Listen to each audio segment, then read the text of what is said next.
Mustafa Kemal yang sedang sakit menderita itu, kesehariannya dilengkupi rasa panas yang luar biasa.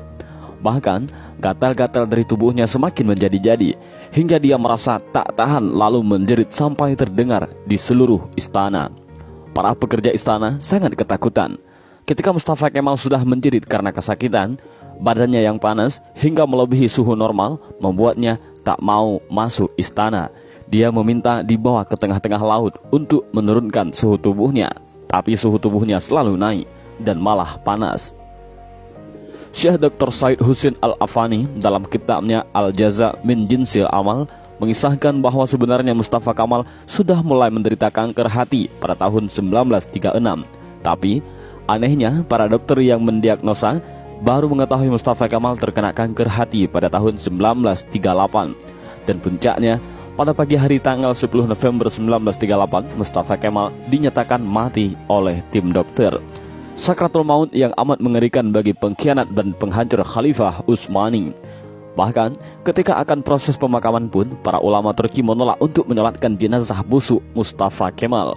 Baru di hari ke-9, atas desakan dan permintaan dari adik perempuan Mustafa Kemal, barulah para ulama dan rakyat Turki mengkafani, menyolatkan dan menguburkan Mustafa Kemal. Tapi, naas, ketika jenazahnya akan dimasukkan ke bumi, jenazahnya terlempar ke atas. Para penziarah dibuat repot oleh hal ini. Untuk para ulama sepakat untuk menimbun jenazah Mustafa Kemal dengan bebatuan di bukit di Ankara. Baru setelah 15 tahun matinya Mustafa Kemal, jenazahnya kembali untuk dikubur. Tapi lagi-lagi, bumi menolak jenazah Mustafa Kemal. Hingga akhirnya, jenazah Mustafa Kemal dimasukkan ke dalam Museum Etnografi di Ankara, Turki. Jenazahnya ditimbun dengan bebatuan marmer yang bobotnya sampai 44 ton.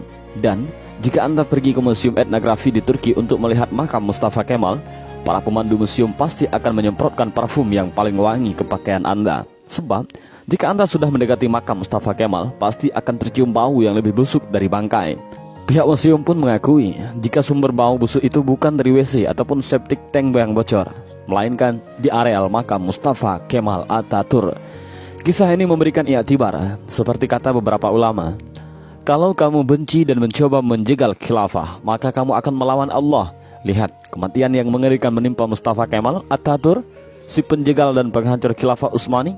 Aroma bau yang keluar dari makam Mustafa Kemal adalah cara Allah memperingatkan kepada siapa saja yang mencoba sombong dengan kekuasaannya dan melawan syariatnya. Maka dia akan mendapatkan kematian yang terhina.